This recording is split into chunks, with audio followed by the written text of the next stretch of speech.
Forgotten, the Forgotten series, book 1 by M.R. Forbes, non-spoiler review. Hello and welcome to my channel, Unity151. My name is Joe. I talk and review about military sci-fi, space opera, books and audiobooks. Please like, comment, subscribe. I will talk about 5 topics I personally like. I'll give them between a 1 and a 5 stars to what I personally think. And the categories are story and world building, characters first and second, battles, technology, machines of war, spaceships or ground vehicles, mechs, armoured troops, along them lines, aliens and or who the enemy are. Everything in this video will be non-spoilers, so if you want to watch the spoiler video, the link would be here somewhere, I believe, hopefully it's there. So click that, or view this, and then that, whatever's easiest. Thank you. There, I have a bit of delay in it. I listened to this on audio and I liked it, it was good. I'm gonna read the summary and then I'll give the 5 points and the stars and all that stuff. So I'm gonna read the summary first and then we'll go into it. I'm gonna read it on my iPad, so I'm gonna be looking down to where I read it. Some things are better off forgotten. Sheriff Hayden Duke was born on the Pilgrim and he expects to die on the Pilgrim, like his father and his father before him. That's the way things are on Generation Starship, centuries from home. He's never questioned it, never thought about it, and why bother? Access points to the ship's controls are sealed, the system that guides her automated and out of reach. It isn't perfect, but he has all he needs to be content. Until a malfunction forces his engineer wife to the edge of the habitable zone to inspect the damage. Until she contacts him, breathless and terrified, to tell him she has found a body and it doesn't belong to anyone on board. Until he arrives at the scene and discovers both his wife and the body are gone. The only clue, a bloody handprint beneath the hatch that hasn't opened in hundreds of years. Until now. Bang. Right. Okay. There is a summary, and I just want to say I love the book. It was really good. Straight off the bat, it was a good book. I've read Exodus, which takes place in the same Forgotten series, or universe or whatever. And what was nice was Duke in this was going around parts of the ship that in Exodus I didn't get to see, so I really like that, like just the ties between the two. There's 2 different ships, but I like the ties and stuff, so that for me was a bit sort of good. That was good, I like that. Click here to watch my Exodus non-spoiler or spoiler review. I don't know where and what side they are. Story and world building, it was good, I enjoyed it. Flat out, I enjoyed the universe and the story and what's going on. Everything about it, I was intrigued straight from the bat. I was invested, and again, I liked what was going on around Hayden Duke and all of that. I was invested straight away. I think, I did. I listened to an audio, and I think I was an hour into it, or maybe half an hour, and I thought, I really like this. I just flowing. I personally found I was just flowing and just went with it. The story takes turns, or makes turns, or no, it takes turns, and events happen and stuff that make him make decisions and affect his life because of what happens to his wife, which was really good, and I didn't see that happening. I had no idea. Like, reading the summary, it doesn't really... It's good, like the summary's good, but it doesn't tell you what the story's about. So reading that and going into the story are 2 different... They're 2 different things, but in a good way, if you understand what I mean. Obviously, what happens in the summary happens in the story, but it's better. Whereas some stories you read a summary and then you read the book and he's like, right, okay, it's pretty much the same thing. Where this, it's the same thing, but it's better. Definitely is better. The world in the ship, what was happening, so that the world that's going on that you know about, was fleshed out really well. I was really happy with it. There was twists at the end. Again, I didn't see them coming. There's hints of something happening throughout the ship, which is said to be something, and I even questioned it later because saying, well, that wouldn't happen because you're on a ship. And then at the end, you find out something about what that is, and I was like, what? Like, no, yeah, that was good. I like that. So overall, the story and world building, I'll give it a 4 out of 5. Characters, first and second, again, really good. There's a wide pool of personalities. There was a nice variant of people, females, males, young, old, some careers some characters have. It was good. I was very happy with the variety. Something with some books I read, people are very stiff and there's not a variety of people, but this had it, I felt anyway, and I liked it. I felt connected to the characters, I did like them. I want to know more about Duke. Some of the other characters I wanted to know a bit more.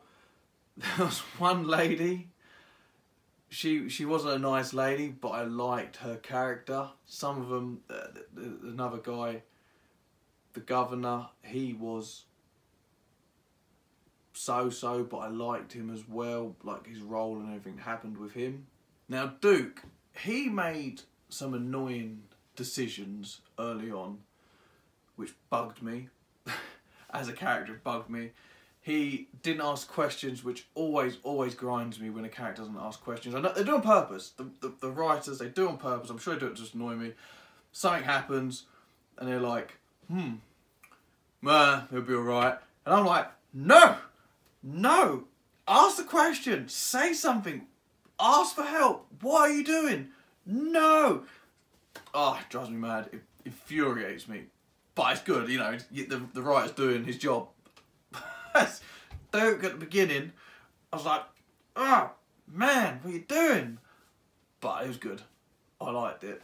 Just, you know, annoying. But with saying that, because of Duke's actions at the beginning, in some ways, he was naive because, you know, they're on a starship for generations.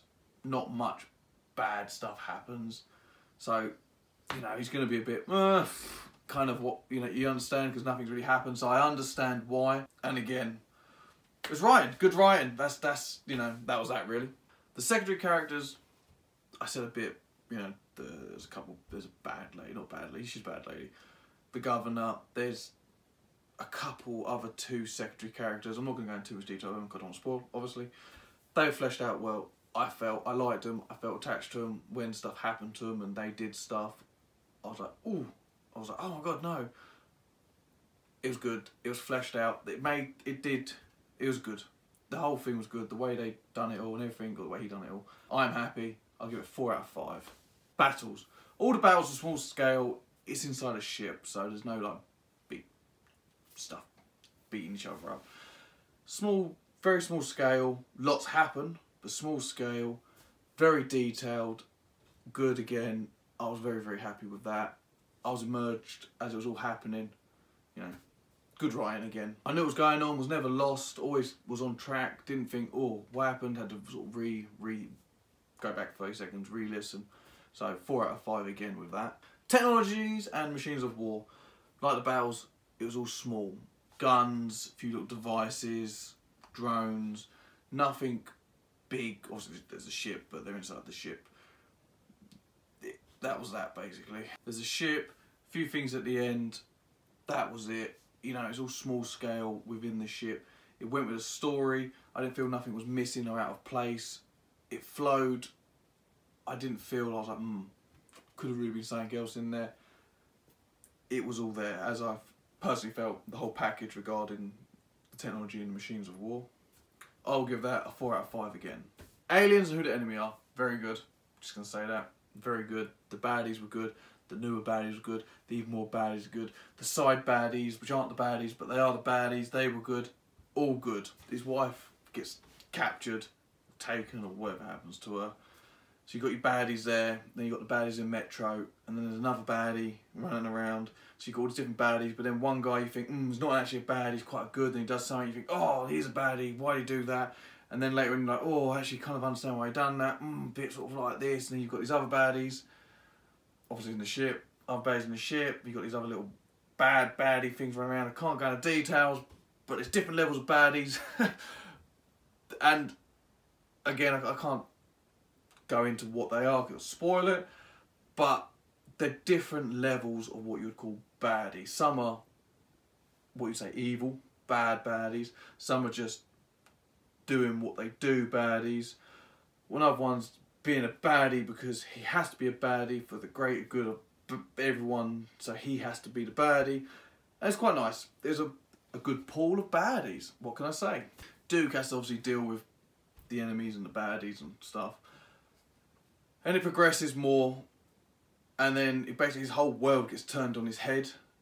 You find stuff out and information, and you know, you come to the worst of people, the enemies and the bad people and stuff, and it just escalates more. And then at the end, you've got all these bad people, and then there's something else, and it kind of like makes them baddies literally seem so small. It was good. Twists, the bad twists, well, I can't go into detail, but the baddies were good. So I'm going to give them a 4 out of 5 again. You can kind of see how the trend's going. I like this book. It was really good. This was, for me, a solid 4 out of 5 book. That's, you know, really, really good for me. Like, I don't really have a 5-star book. I don't think it's a 5-star book. Nothing's perfect. There's always something. You know, it's not a 4.5 star, which would be like the max. It's a good, solid 4-star for me. I'm happy with that. I will be getting Forgotten Book 2, which will be next month when my credit on Audible rolls over. It'll probably be cheaper for me to buy it for like a couple quid rather than spending the £7 a month audio token. Whatever way, I'm doing it. It was good. It's worth getting it. You should get it. If you like ships, or a ship, and like a bit of a mystery with shooting and action and running around and fighting and stuff, and it builds onto something else with twists at the end, and the universe or the world just, you know, at the end sort of opens up and you're like, whoa, wow, this is different. On top of that, reading Exodus, the stories, like, even though they're two different ends of the scale, they're linked. That was really good. Like, for me, reading two different stories, yeah, that's what I can say. You know, it was a solid book. I'd advise listening to it. I know some people, I saw some comments or reviews on Audible, people not liking the guy who did the voice acting, because his voice pitch changed a bit and stuff, which I can understand, but for me, I like that. Like, when Duke was getting angry, the guy's voice would go up and he'd really, for me, it sounded like he's really getting into it. So he's like, rah, rah, and he's shouting, and as he's shouting, but it's not like a piercing shouting. It's not like the volumes were different. It's just the guy's getting hyped as the character getting hyped, and I felt that, which really carried the story for me. Everyone was getting hyped. I was getting hyped, and I was doing some work, and I'm like, rah, go on, what are you doing? Like, I get into it a bit. Like, if someone ever saw me, they'd probably think I'm a bit of a madman. But yeah, overall, good. Get the book. His name was Jonathan Davies. I've got it here. David. His name, Jonathan David. I had to look, just so you know. I liked it. The Duke's voice is always going to be how his voice is now for me. So that is my review for Forgotten Book 1 of M.R. Forbes. Or yeah, for M.R. Forbes. Always gets me his name, M.R. Forbes. Please like, comment, subscribe, and thank you for watching. I do appreciate it. Thank you. Done. Fabulous. I like that.